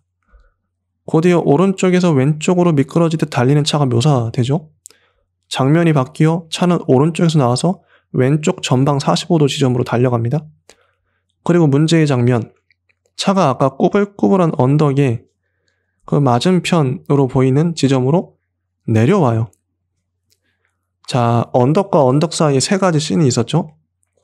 결국 감독은 언덕을 올라가고 언덕을 내려가는 이 씬을 보여주고 싶었던 겁니다. 특히 이 언덕을 내려오는 씬은 꽤 긴 시간, 대략 10초 정도 보여집니다. 감독이 이토록 긴 시간을 특정 장면에 할애한다는 건 그만큼 무언가 의미가 있기 때문이겠죠? 즉 상승의 이미지에 이은 하강의 이미지를 팀 버튼은 보여주고 싶었던 겁니다. 마가렛이 조만간 남편으로부터 도망쳐서 행복하지만 조만간 그 하강, 불행한 일을 겪을 것이라는 암시이자 복선으로서의 장면입니다. 이 장면 직후 차 내부가 보여지는데 엄마는 앞에서 불안하게 자꾸만 딸을 고개를 돌려서 바라봅니다. 얼마나 불안한지 숨마저 헐떡헐떡해요. 엄마는 거의 울 것 같은 표정이 되었는데 딸은 그런 엄마를 모르는지 창 밖을 구경하면서 하염없이 바람을 맞고 있습니다. 엄마는 도저히 안 되겠는지 뒷좌석에 딸에게 손을 내밀고 딸은 웃으며 그 손을 잡아줍니다. 대사 하나 없이도 카메라의 움직임과 인물들의 연기만으로 우리는 이들의 심정을 충분히 짐작할 수 있죠. 엄마는 딸의 손을 잡으며 연신 딸을 돌아보며 방긋 웃습니다. 자, 샌프란시스코 노스비치란 자막이 나오고 마가렛은 길을 건너요. 누군가를 기다리던 마가렛은 곧 친구 디어드레를 만납니다. 이 두 사람은 대화를 나누는데 이 장면의 특이점은 마가렛이 뒤돌아 있고 등만 보인다는 사실이에요. 뒤통수만. 관객들은 마가렛의 뒤통수를 보며 디어드레의 정면을 보는 형국입니다. 철저히 의도된 연출이죠. 팀 버튼은 작정하고 남들처럼 평범하게 찍지 않겠다. 카메라 앵글마저도 차별화를 두겠다, 이런 다짐이 느껴집니다. 당연히 관객은 주인공 마가렛의 얼굴을 보고 싶겠죠? 대담하게도 팀 버튼은 마가렛의 얼굴이 아니라 뒤통수를 보여주는 겁니다. 그것도 금발이 햇살을 받아서 눈부시게 빛나는 그 머릿결 말이죠. 두 사람은 대화하다가 이내 카메라 정면을 향해 걸어가요. 마가렛은 낯선 곳에 신기하고 설레어하다가 디어드레의 팔짱 낀 손에 끌려가며 재즈는 헝그리 아이, 이탈리아 음식은 바네시, 구원받고 싶으면 절 하는 식의 지리적인 설명을 듣습니다. 자, 그리고 다음 씬, 가구회사의 면접을 보는 자리.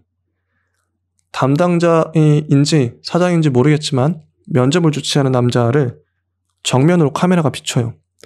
이 사람의 뒤편으론 햇살이 내리쬐고 있어서 음영이 드리워져서 다소 어두운 인상입니다. 카메라는 마치 하단에서 상단을 우러러보며 이 남자를 비추고 있는 듯 해요. 건의가 느껴지도록 말이죠. 여자 지원자는 드문 편이죠. 남편분도 동의하셨나요? 이런 대사를 합니다. 그리고 이내 카메라의 위치는 반대로 극적으로 전환되죠. 아까의 햇살은 면접관의 뒤통수를 환하게 비추고 있습니다. 남자 면접관은 빛 속에 앉아 있어요. 한편 화면 왼쪽에 위치한 면접관의 피사체는 어깨 상단만 나오는데도 큼직하게 묘사됩니다. 반면에 마가렛 쪽으로는 빛이 절반만 비추어서 절묘하게 마가렛의 얼굴이 어두워요. 그늘져 있어요. 오른쪽에 어정쩡하게 자리 잡은 마가렛은 면접관에 비해 생쥐처럼 작고 가냘프게 묘사됩니다. 여기서도 알 수 있는 건 팀 버튼은 가부장제 사회에서 약자일 수밖에 없는 여성 구직자를 이미지적으로 극적으로 묘사한다는 겁니다. 우리는 대사를 통해서도 정보를 얻지만 이처럼 미장센을 통해서도 정보를 얻습니다. 그리고 씬이 바뀌어서 야외 벼룩시장이 나옵니다. 마가렛은 손님을 봤는데 오늘만 $2라고 말하죠. 남자 손님은 $1 드리죠. 이렇게 말합니다. 마가렛은 좀 망설이다가 좋아요 라고 말하죠. 이 장면은 카메라의 움직임이 수시로 바뀌는데 카메라에 걸리는 마가렛의 위치와 크기를 주목할 필요가 있습니다. 정면 좌측, 후면 좌측을 왔다 갔다 비추는 카메라에서 우리는 마가렛의 피사체가 불안정함을 느껴요. 팀 버튼은 의도적으로 마가렛을 정면 중앙이 아니라 불안정하게 보이는 좌측에 배치한 것이죠. 이 영화는 이렇듯 철저히 이미지적이고 미장센적입니다. 따라서 이 영화는 팀 버튼스럽게 만들어졌다고 말할 수 있습니다. 마가렛이 그림을 이제 막 그리기 시작하는데 옆쪽에서 뭐네요? 하면서 손님과 대화하는 한 남자의 목소리가 들려옵니다. 그의 이름은 월터 킨으로 조만간 마가렛 킨과 결혼하게 될 바로 그 남자이죠. 월터 킨의 목소리는 마치 식당에서 우연히 들리는 그 쩌렁쩌렁한 중년 남성 노인의 목소리 같아요. 여러분도 아마 이런 경험을 익히 겪어보셨으리라고 생각합니다. 한국 남자 어른, 특히 노인 중에는 유난히 목소리가 크고 말을 또박또박 발음해서 안 들으려고 해도 귀 기울여 듣게 되는 그런 목소리가 있어요. 윌터 킨의 목소리가 딱 그렇습니다. 마가렛은 그림을 그리면서도 자연스레 그 목소리의 출처를 따라서 고개를 돌리게 됩니다. 카메라도 마가렛의 시선을 따라 남자를 비추죠. 월터 킨은 여자 손님들에게 웃으며 어떤 그림을 설명하다가 $35라고 말해버려요. 손님들은 망설이면서도 그 자리를 뜨지 않습니다. 월터 킨은 마가렛의 시선을 느끼고 손님에게 양해를 구한 뒤 마가렛에게 다가갑니다. 그깟 푼돈을 받다니요. 그렇게 싸게 굴면 안 돼요. 이렇게 얘기하니까 마가렛은 좋아해 주는 것만으로도 기쁜데요. 그런 수준이 아니에요. 그림에 혼이 담겼어요. 그 이름이 뭐예요? 마가렛이요. 대화하는 동안 서 있던 월터 킨은 어느새 의자에 앉아서 대화를 나눕니다. 한두 번 해본 솜씨가 아닌 능수능란한 솜씨인 것이죠. 마가렛은 별 관심을 안 보이며 자신의 도구를 손질하지만 월터 킨은 끈질기게 대화를 시도해요. 작업은 저쪽 아가씨들이랑 계속 하시죠. 마가렛이 이렇게 얘기하죠. 아니요, 당신이 좋아요, 마가렛. 자신을 너무 과소평가하네요. 자, 곧이어 두 사람은 분위기 좋은 식당에서 데이트합니다. 월터 킨은 제스처가 크고 말을 과장되게 능수능란하게 하는 타입이라면 마가렛은 수줍은 표정으로 제스처도 거의 없고 잔잔하게 말합니다. 내성적 성격인 거죠. 월터 킨은 거의 한 단어 한 단어에 자신의 영혼을 담아서 연설가처럼 말해요. 순수한 마가렛은 이런 월터 킨에게 반해버리고 말죠. 자, 순수한 그림만 그릴 줄 아는 아티스트가 돈에 눈이 먼 탐욕적인 자본가에게 넘어가 버리는 순간입니다. 씬이 바뀌어서 대낮의 호수변, 마가렛과 월터 킨이 컨버스 앞에 서 있어요. 마가렛은 한참 열심히 그림을 그리는데 월터 킨은 그림을 시작도 못한 채 멍하니 서 있습니다. 이건 일종의 복선이죠. 사실 월터 킨은 그림을 그릴 줄 모르는 초짜였던 거예요. 월터 킨이 마가렛의 그림을 보며 이 빅 크레이지 아이는 무엇이냐고 묻습니다. 마가렛이 답하죠. 눈을 보면 모든 걸 알 수 있다고 생각하거든요. 눈은 영혼의 창이니까요. 실제로 마가렛의 그림은 큰 눈이 포인트예요. 누구나 그 그림을 보면 그 그림의 특징을 대번에 알 수 있죠. 눈이 크구나. 이 대사도 나중에 일어날 비극적 사건들을 이미 아는 입장에서 보니 씁쓸하게만 느껴지네요. 눈을 보면 모든 걸 알 수 있다고 믿는 마가렛은 정작 월터 킨의 눈에서는 아무것도 알지 못했으니까요. 마가렛은 얘기합니다. 어릴 때 수술 후유증으로 한동안 기가 먹었는데 소리가 안 들리니까 응시하는 버릇이 생겼어요. 사람들의 눈에 의존했죠. 이 말을 하는 마가렛의 얼굴은 한없이 순수해 보이고 순진해 보입니다. 수줍어 보이기도 하죠. 윌터 킨은 이런 마가렛의 사연에 별 관심이 없어 보입니다. 아마 팀 버튼이 최초로 마가렛 킨의 눈이 큰 그 인물들의 관심을 가진 건 이런 마가렛 킨의 내면에 무의식적 공감을 느꼈기 때문이 아닐까 추측해 봅니다. 마가렛 킨의 작품은 단순히 눈이 큰 게 특징이 아니라 큰 눈이 품고 있는 심층의 의미, 즉 인간 심연에 자리한 고독과 외로움, 아픔과 슬픔, 연민과 동정, 이런 것들이 외적인 형식으로 드러난 게 빅 아이즈인 것이죠. 그 눈을 바라보고 있노라면 빨려 들어갈 듯 깊은데 인간의 모든 감정들이 일렁이는 것도 같습니다. 누군가는 그 눈을 보고 공포스럽다 느끼고 누군가는 아픔을 느끼는 것이죠. 사람마다 자신의 상태와 처지와 트라우마나 경험에 따라 다르게 느끼는 겁니다. 물론 미학적으로도 캐릭터성이 뛰어나다고 봐요. 그래서 많은 이들이 빅 아이즈를 좋아한 것이겠죠. 한 가지 덧붙이고 싶은 건 팀 버튼은 자신의 판타지적 색깔을 이 작품에서 포기했다고 사람들이 보지만 모든 이들이 한결같이 그렇게 말하지만 저는 그렇게 보지 않습니다. 바로 팀 버튼의 판타지적 색깔은 빅 아이즈라는 그림이 화면에 등장할 때마다 찬란히 빛나고 있어요. 즉 이 작품에서 무수히 보여지는 마가렛 킨의 빅 아이즈 그림들이 팀 버튼의 판타지를 표출하고 있는 겁니다. 어쩌면 팀 버튼은 이 작품을 통해서 빅 아이즈 그림을 원 없이 관객들에게 보여주고 싶었던 건지도 모르겠어요. 감상으로서의, 그림 감상으로서의 영화 감상 말이죠. 스토리나 철학, 연출이나 미장센 같은 건 어쩌면 부차적인 건지도 모르겠습니다. 빅 아이즈 그림이 실제 등장할 때마다 이 그림은 관객들의 혼을 빼놓습니다. 그 그림에 집중할 수밖에 없게 만들어요. 팀 버튼은 어쩌면 이 지점을 노렸는지도 모르겠습니다. 따라서 이 영화 역시 빅 아이즈라는 작품 덕분에 판타지로 분류될 수도 있다고 봐요.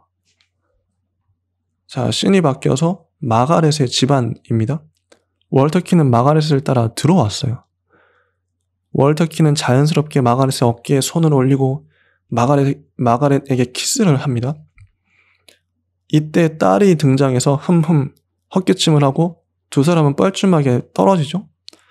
마가렛의 표정은 마치 첫사랑에 빠진 듯한 행복한 여자의 그 표정이고 월터 킨은 능숙하게 여자를 홀리는 카사노바 같은 표정이에요. 두 사람의 연기가 얼마나 적절하고 절묘한지 알 수 있는 장면입니다. 그 느낌, 그 분위기를 잘 살려냈어요. 자, 에이미 아담스는 이 작품으로 골든글러브 여우 주연상을 수상합니다. 크리스토프 왈츠는 비록 수상은 하지 못했지만 그의 연기 실력은 이미 최고이죠. 팀 버튼은 작정하고 연기파 배우, 그것도 연기만으로 절정에 오른 두 배우를 기용한 거예요. 크리스토퍼 왈츠의 디테일한 연기는 진짜 일품인데 딸에게 들켜서 마가렛과 키스하다가 갑자기 멀어졌을 때 바지 주머니 앞쪽에 양손을 찔러 넣고 엉덩이를 뒤로 쭉 빼는 동작을 취합니다. 남자들은 특히 성적으로 흥분되면 신체 특성상 성기가 커지죠. 그것마저도 가리는 제스처를 취한 겁니다. 키스하는 남성의 성기가 커지는 건 당연한 거겠죠. 마가렛이 앞쪽에 나가 있는 잠시 동안 월터 킨은 빅 아이즈의 미완성 그림을 힐끗 쳐다보는데 처음엔 웃다가 이내 정색하고 올라갔던 입꼬리를 내려요.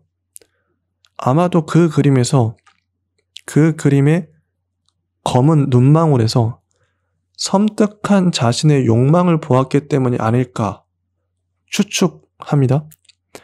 이런 디테일한 연기들이 두 배우에게선 이 영화에서 매 순간 보여져요.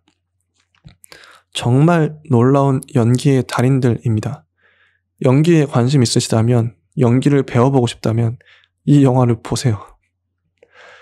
월터 킨은 어느 주점의 벽을 대여합니다.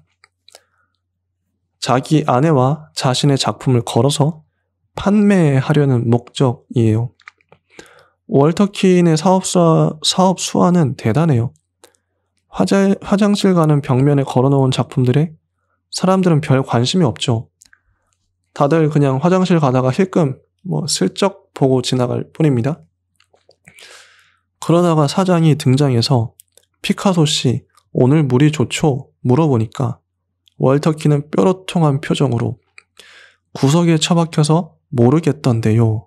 이렇게 답하죠.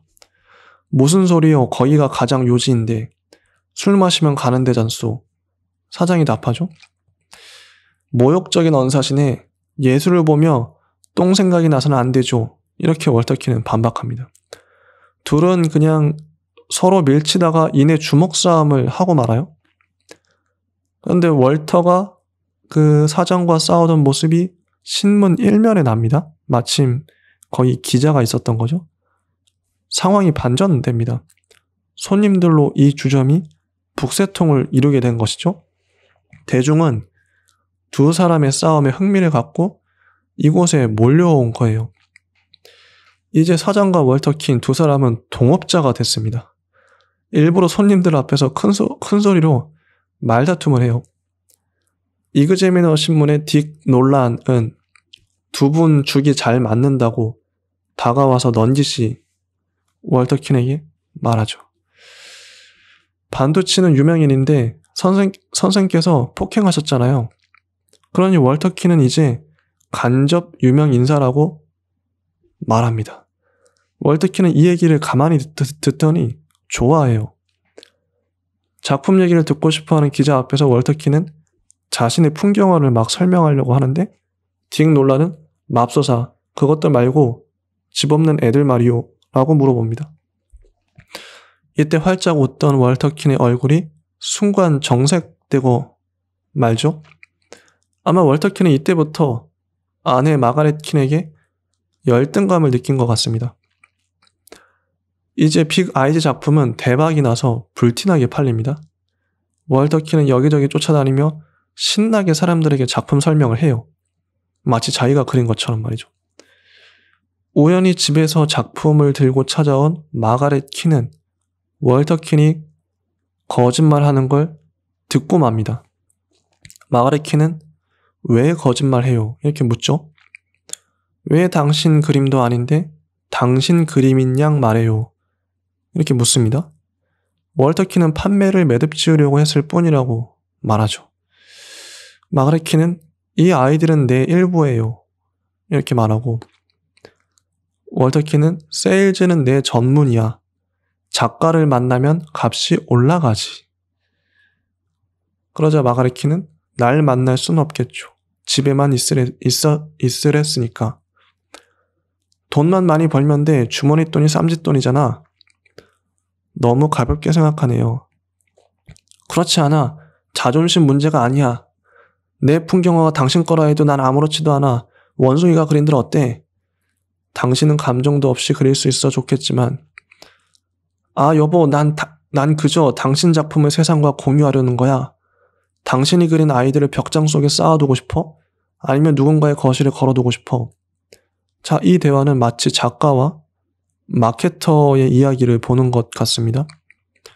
아티스트와 사장의 이야기를 해도 무방하겠죠. 실제로 대부분의 아티스트는 자기 작품을 최고로 여기고 오직 자기 작품에만 관심이 있습니다. 대다수의 사장과 마케터들은 철저히 상품을 파는 것에, 돈을 버는 것에, 대중의 반응에만 관심이 있죠. 이 둘의 역할과 목적과 가치관은 다릅니다. 누가 틀렸다, 누가 맞다고 할 수도 없죠.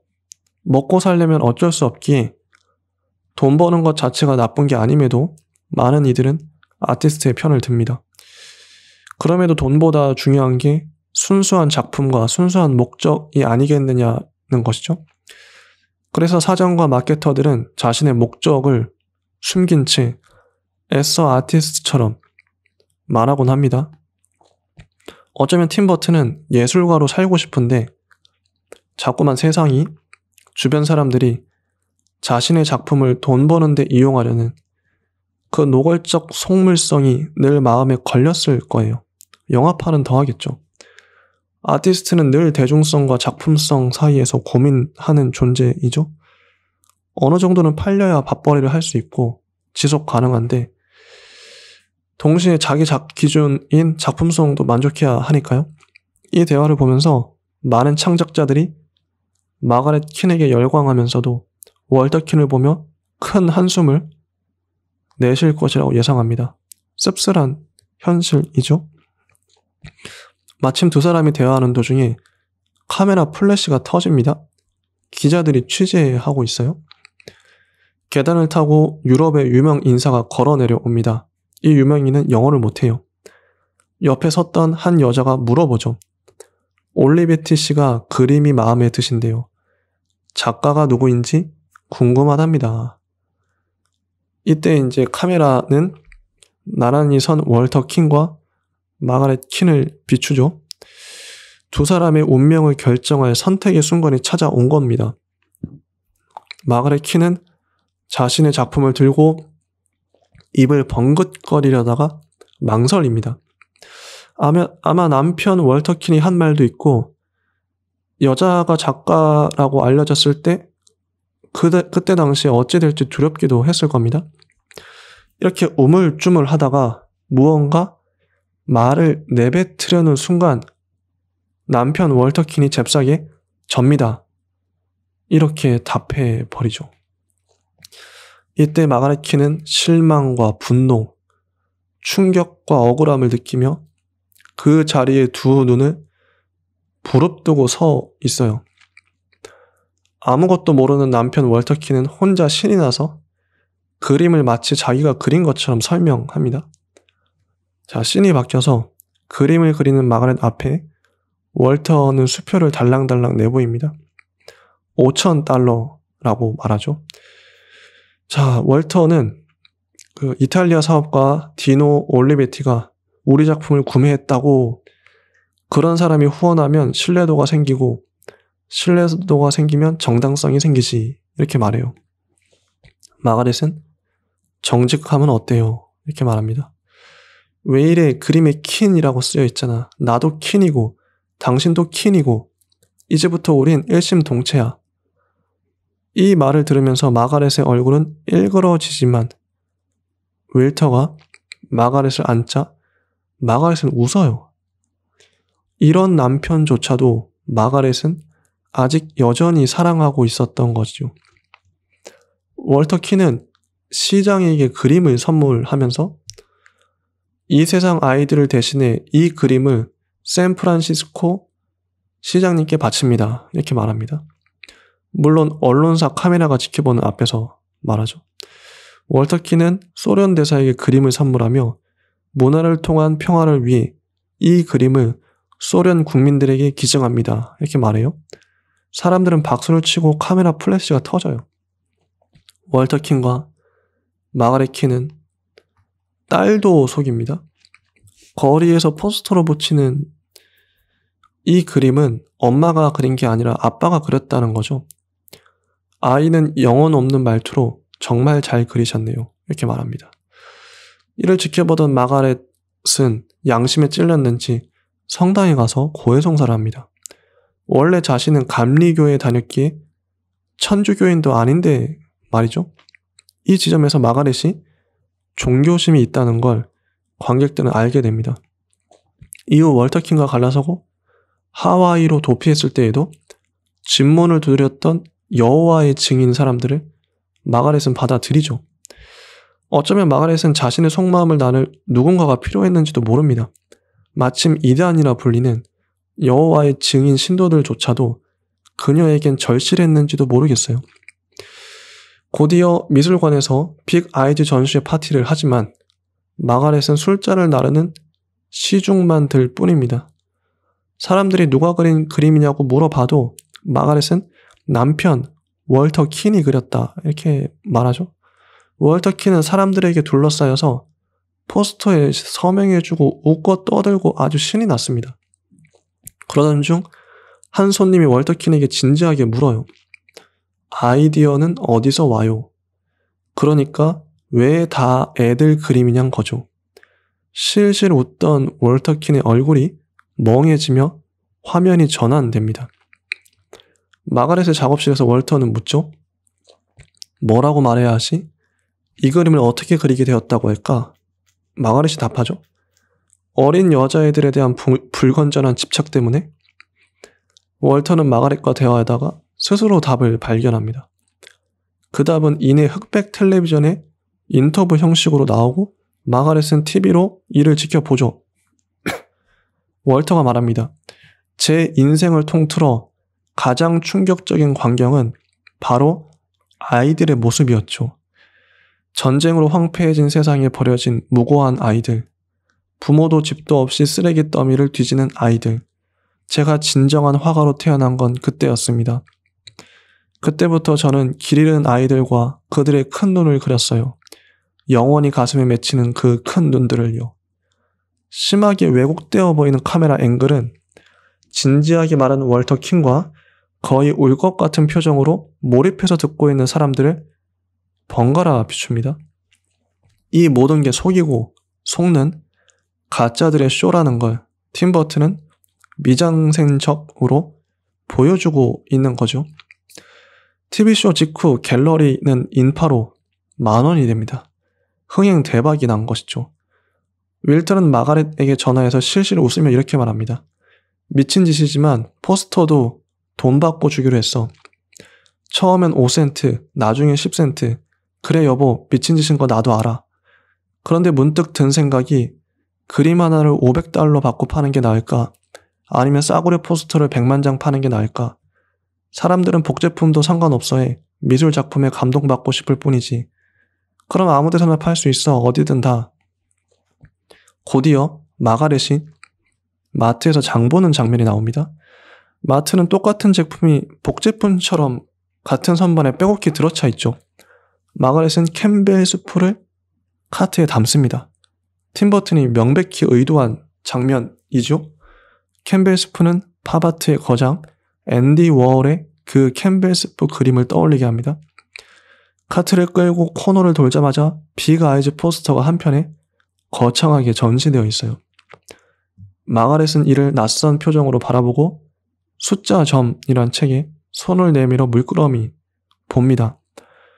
상황이 악화될수록 믿을 사람이 없으니 마가렛은 종교에도 의지했다가 미신에도 의지하고 있는 것이죠. 건너편 사람의 눈이 유독 빅아이즈 그림처럼 커다란 것을 봅니다. 마가렛만의 상상인데 실제 스크린으로 만화처럼 커다란 사람 눈을 보고 있노라니 섬뜩한 느낌이 들죠. 마가렛은 캐셔에게서도 빅 아이즈를 보고 자신을 보는 모든 사람들에게서 빅 아이즈를 봅니다.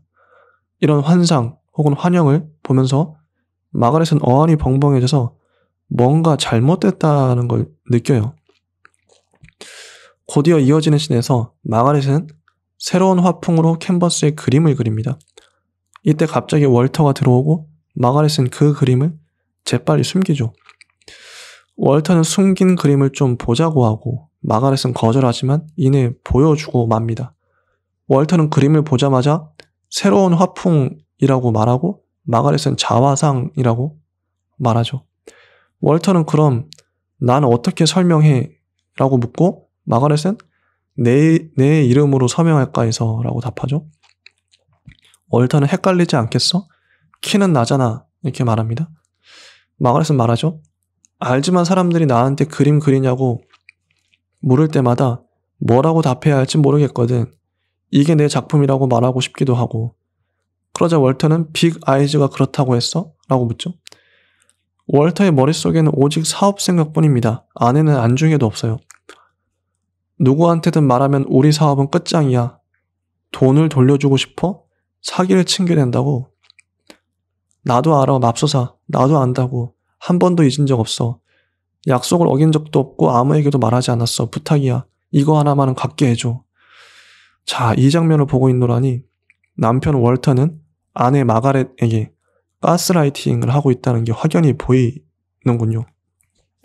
가스라이팅이란 대상의 심리나 상황을 교묘하게 조작해서 대상이 자신 스스로의 판단을 의심하게 만들어 정신적으로 타인에게 의지하게 만드는 쇠뇌의 일종을 일컫는 심리학 용어입니다. 자, 가스라이팅의 어원은 패트릭 해밀턴이 연출한 1938년 연극 가스라이트에서 나왔어요. 연극은 대충 이런 내용입니다. 남편 잭은 보석을 훔치기 위해서 이웃집 부인을 살해합니다. 보석을 찾기 위해 가스등을 켜죠. 당시 가스등을 켜면 가스를 나눠 쓴 다른 집의 불이 어두워져 눈에 띄곤 했습니다. 보석을 찾는 행동이 들킬 것을 염려한 남편은 집안의 물건을 숨기고는 아내 벨라가 물건을 잘 잃어버린다며 호통을 치기 시작해요. 잭이 보석을 찾느라 위층에서 분주하면 아래층에 있던 벨라가 어둡고 위에서 시끄러운 소리가 난다고 얘기하는데 남편은 네가 과민하게 반응하는 것이라고 정신병자로 몰아세우죠. 의아하던 벨라는 점점 자기 자신에게 문제가 있다고 생각하고 무력감에 빠집니다. 자신을 지적하는 남편에게 더 의지하면서 자아를 잃고 망가지게 되죠. 월터가 마가렛을 가스라이팅하는 방식은, 즉 심리적으로 지배하는 방식은 마가렛이 빅 아이즈를 자신이 그렸다고 대중에게 말하는 순간 거짓말인 게 모두 들통이 나서 사기치게 되고 지금까지 고객에게 받은 모든 돈을 돌려줘야 한다는 거죠. 그러니까 월터는 마가렛 또한 공범으로 끌어들여서 동업자 사기꾼으로 만들어버린 겁니다. 마가렛은 일이 이렇게까지 커질 줄 처음엔 몰랐겠죠. 남편은 진짜 화가 행세를 세계를 누비면서 하고 마가렛은 집에 갇혀서 공장처럼 그림을 찍어내듯 그립니다. 아내가 조금이라도 허튼 행색을 할 것 같으면 남편은 을에 가스라이팅하며 아내를 협박하죠. 마가렛은 자신이 그린 그림을 자신의 집에서 가십지의 딕 기자에게 공개합니다. 이 기자는 아까 초반에 술집에서 월터가 부린 난동의 진실을 아는 기자이죠. 그런데 갑자기 문이 열리고 월터의 딸 릴리가 들어와요. 딕 기자는 딸이 있다는 얘기는 한 번도 안 했잖아요. 이렇게 묻죠. 문제는 아내인 마가렛조차도 몰랐다는 거죠. 마가렛은 월터를 조용히 다른 장소로 불러서 묻습니다. 대체 무슨 일이야? 제가 릴리야 전에 말했었잖아. 아니 말한 적 없어. 우리랑 같이 살아? 아니야. 애엄마가 라스베가스로 주말 여행 왔어. 마가렛은 어떻게 그렇게 큰 거짓말을 할 수 있느냐며 분노하는데 월터는 여유롭게 술을 마시며 나는 당신 딸을 데리고 살면서 한 번도 뭐라 한 적 없어 이렇게 말하죠. 그러자 마가렛은 충격을 받고 그 말은 안 들은 걸로 할게 이렇게 답합니다. 월터는 유명 인사들과 어울리면서 자신의 유명세를 마음껏 누려요. 긴박한 음악과 함께 유명인들과 찍은 사진이 화면에 나열됩니다. 그리고 시간은 점프해서 캘리포니아 우드사이드 1963년이라고 나옵니다. 어느새 마가렛은 좀 더 넓어진 공간에서 그림을 그리고 있습니다. 수영장이 딸린 새 집으로 이사한 것이죠. 침실도 5개나 됩니다. 마가렛의 머리 스타일도 바뀌었어요. 친구 디앤이 갑자기 방문하는데 디앤은 마가렛의 작업실로 다짜고짜 들어가죠. 작업실을 둘러보던 친구를 보고 월터는 깜짝 놀랍니다.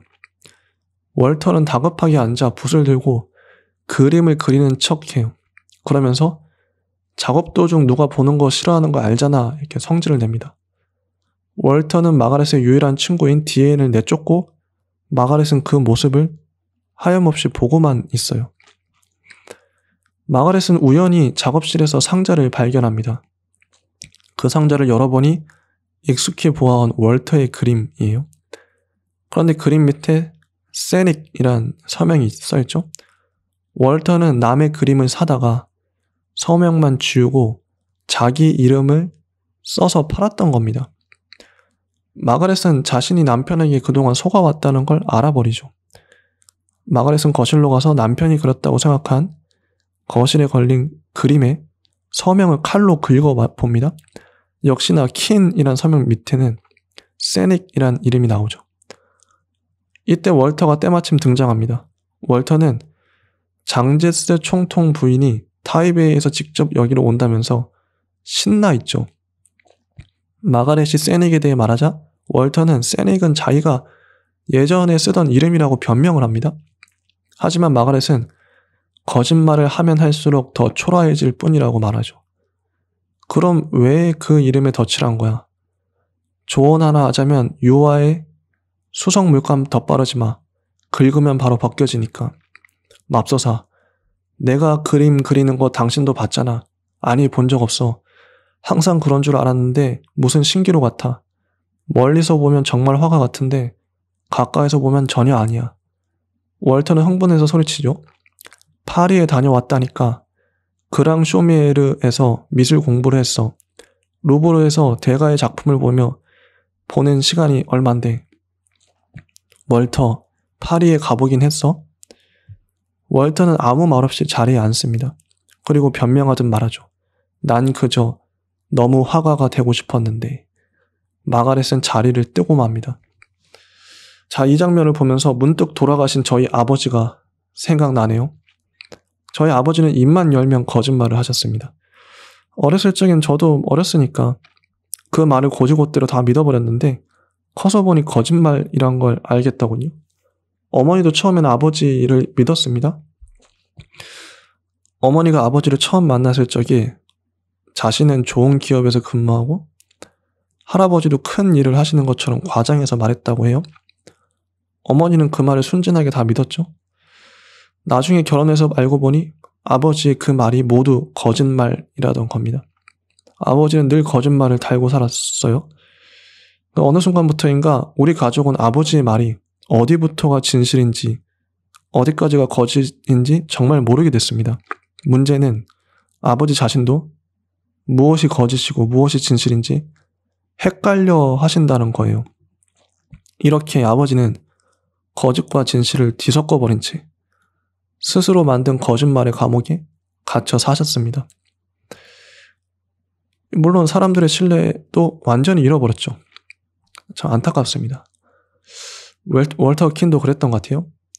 갤러리에서 마가렛의 그림을 팔던 월터는 어느 날 신문에서 1964년 뉴욕 세계 박람회라는 글자를 봅니다. 그리고 씬이 전환돼서 두 사람이 식사하는 장면이 나와요. 대화를 그대로 옮겨보겠습니다. 월터는 남에게 들킬까봐 마치 속삭이듯 말하고 마가렛은 자신감을 갖고 목소리를 높여서 말합니다. 이런다고 달라지는 건 없어. 난 진실을 알아. 알게 뭐야? 자식 좀 사고 쳐볼까 해. MDH에도 내 이름을 덧칠할까? MDH는 마가렛이 자신만의 이니셜로 만든 것이죠. 안 돼. 절대 안 돼. 비가 아이디를 준 것도 얼마나 후회하는데. 조용히 해. 큰 소리로 떠들지 마. 내 맘대로 얼마든지 큰 소리로 떠들래. 절대 안 돼. 그러면 없애버릴 거야. 뭐라고? 아무에게나 입만 뻥끗해도 사라지게 한다고. 난 인맥이 넓어. 반도체 사촌 기억해. 주류놈의 업자. 지금 협박해? 좋아. 죽여봐. 맙소사. 여태껏 비밀 지키느라 단 한 번도 내가 얼마나 힘들었는지 알기나 해? 난 친구도 없어. 내 딸한테도 거짓말했어. 예술을 모방하는 삶. 눈물 떨구는 가짜 킨. 월터는 악마처럼 깔깔 웃어요. 월터, 무엇을 원해? 당신은 계산이 밝은 사람이니까 우리 첫 데이트를 이곳에서 했지? 그래, 난 당신이 필요해. 재능은 당신 것이니까. 지금 기회가 왔는데 맙소사, 너무 흥분돼서 떨려. 뉴욕 세계 박람회 7천만 명의 관객 앞에서 개막식 날 내 걸작을 공개할까 해. 무슨 걸작? 내 말이 지금까지 무슨 말을 들은 거야? 다빈치 하면 모나리자, 르누아르 하면 보트 파티에서의 오찬. 나를 정의할 걸작은 뭐야? 완전 돌았군. 그 누구도 자기 작품을 걸작이라고 발표하지 않아. 왜 안 돼? 미켈란젤로가 시스티나 성당 청정화를 그릴 때 걸작이라고 안 믿었겠어? 그건 4년이나 걸렸어. 그런데 진짜 안성맞춤인 건 이게 유니세프를 위한 거야. 유니세프가 교육권의 주체야. 우리가 전 세계 아이들에게 베풀 기회가 생겼다고. 자, 아티스트와 자본가의 대화를 이토록 실감나게 살리다니. 절망적인 마가렛 앞에서 자신의 야망을 이루기 위해 웃으며 말하는 월터의 대비가 압권입니다. 이 대사를 에이미 아담스와 크리스토프 왈츠가 어떻게 표현했는지 직접 확인해 보시기 바랍니다. 결국 그림은 완성되었고 이 그림을 보고 평론가는 신문에 악평을 했습니다. 만찬 자리에서 월터는 흥분해서 평론가에게 다가가요. 이 대화신도 정말 압권입니다. 월터는 시종일관 흥분해서 소리를 고래고래 지르고 평론가는 차분하게 정면을 응시하며 대답합니다. 이 헛소리를 누가 썼어? Who wrote the seed? 긴씨, 오늘은 그 얘기를 하는 자리는 아니잖소. 편집장에게 편지를 쓰시든지. 뭐가 두려워요? 사람들이 내 작품을 좋아한다고 자동으로 나쁜 게 돼요? 아니요. 하지만 그렇다고 예술이 되는 것도 아니죠. 예술은 끌어올려야지 낮춰서 맞추는 게 아닙니다. 특히나 교육관에선 더더욱. 당신은 아무것도 몰라. 평론가가 왜 될까요? 자신은 창조를 못하니까요. 저런, 또 그 캐캐 묵은 소리. 말 끊지 마시오. 자기 감정을 벌거벗겨 세상에 드러내는 심정이 어떤 건지 당신이 알기나 해요. 무슨 감정이요? 자기적인 조작일 뿐인데 당신의 걸작은 긴 그림을 무한대로 늘린 것이니 천박함도 무한대로 늘어난 겁니다.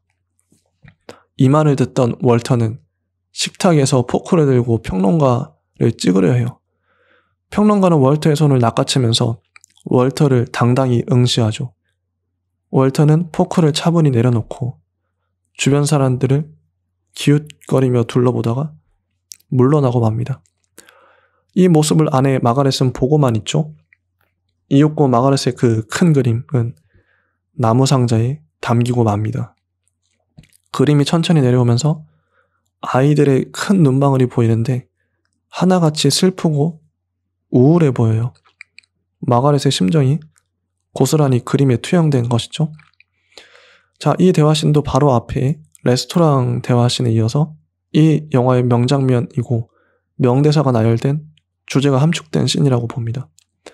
자, 술에 취한 월터는 마가렛과 딸 앞에서 술주정을 부립니다. 두 사람을 야단치죠. 모두 다 고소한다는 소리를 반복합니다. 월터는 성냥불을 마가렛과 딸에게 던지고 두 사람은 놀라고 당황해서 작업실로 도망가요. 월터는 작업실 문을 두드리다가 열쇠 구멍으로 성냥불을 던져 넣습니다. 성냥불은 옆에 세워둔 신라에 붙어서 불이 나고 말아요. 마가렛은 옷을 집어 던지고 다른 문을 통해서 딸과 함께 달아납니다. 자, 영화의 첫 장면이 떠오르네요. 마가렛은 운전을 하며 울먹이고 있고 딸은 뒤에서 울고 있습니다. 좋은 엄마가 되지 못해 정말 미안하구나. 진작에 끝냈어야 했는데. 근데 어디로 가는 거예요? 옷까지도 못 챙겼잖아요. 옷이 많이 필요 없는 곳으로 가자. 하와이. 엄마와 딸은 손을 굳게 맞잡습니다. 월터는 두 사람이 숨은 하와이의 집 전화번호를 알아내고 마가렛에게 그림을 정기적으로 그려서 우편으로 보내라고 협박합니다. 마가렛은 월터의 요구를 들어주죠. 월터는 아내와 딸이 없는 집에서 여자들을 불러서 놀고 있어요. 마가렛은 어느 날 문을 두드리는 여호와의 증인 사람들을 집에 받아들여서 대화를 나눕니다. 그만큼 외롭고 누군가의 도움이 간절히 필요했던 거죠. 마가렛 키는 하와이의 지역 방송에 출연해서 진실을 말합니다. 윌터와 자신은 더 이상 부부가 아니고 월터는 화가가 아니라고 말하죠. 밖에서 지켜보던 딸은 엄마에게 큰 힘이 되어줍니다. 그리고 드디어 이 영화의 절정에 달하는 법정 씬이 나옵니다. 법정에서 월터와 마가렛은 어떤 말을 할까요? 판사는 어떻게 지혜로운 판결을 할까요? 이 세기의 재판은 직접 영화를 보고 판단해보시길 바랍니다. 장장 10분에 달하는 이 법정 씬은 두 사람의 연기가 극에 달했고 영화의 주제를 압축적으로 잘 보여주는 명장면이에요. 때론 모든 것을 말하는 것보다 이렇게 말하지 않고 여백으로 남겨두는 것도 평론이라고 할 수 있겠죠. 그리고 영화의 마지막 자막은 이렇게 나옵니다. 월터는 재판 결과에 불복하며 자기가 진짜라고 주장하다가 2000년에 무일푼으로 사망했다. 생전 단 한 편의 그림도 더 이상 내지 못했다. 마가렛은 행복을 되찾고 재혼했다. 오랜 하와이 생활을 마치고 샌프란시스코로 돌아가 새로운 갤러리를 열었다. 그리고 지금도 매일 그림을 그린다. 네, 이렇게 영화가 끝납니다. 지금 마지막 엔딩 크레딧이 올라가는 것을 보면서 이 글을 썼어요. 가사는 I can fly라고 나오더라고요. 노래가 정말 좋습니다. 지금까지 제가 한 모든 영화 평론 중에 가장 길었던 것 같아요, 이번 시간이. 마가렛 퀸에게 헌정하는 이 영화는 모든 창작자들에게, 모든 아티스트들에게 헌정하는 영화와도 같습니다. 월터 퀸은 예술을 돈벌이 수단으로 이용하려는 마케터, 사장, 대중, 언론, 그 모든 사람들이겠죠. 에드워드와 빅 아이즈의 주제는 이런 면에서 같다고 봅니다. 자신의 주관을 지키며 끝까지 자신만의 예술의 길을 걸었던 에드워드 감독과 남편의 가스라이팅과 협박에도 불구하고 끝까지 그림을 그렸던 마가렛 퀸이 정말 존경스럽습니다. 예술가의 삶이란 어떤 것인지, 그 고독과 아픔과 상처와 분투가 어떤 것인지 잘 알 수 있었습니다. 지금까지 조금씩 스며드는 영화 채널 시네브로의 이지였습니다. 아티스트 여러분 힘내세요. 화이팅입니다. 우리가 포기하지 않는 한 끝이란 없습니다. 네, 감사합니다.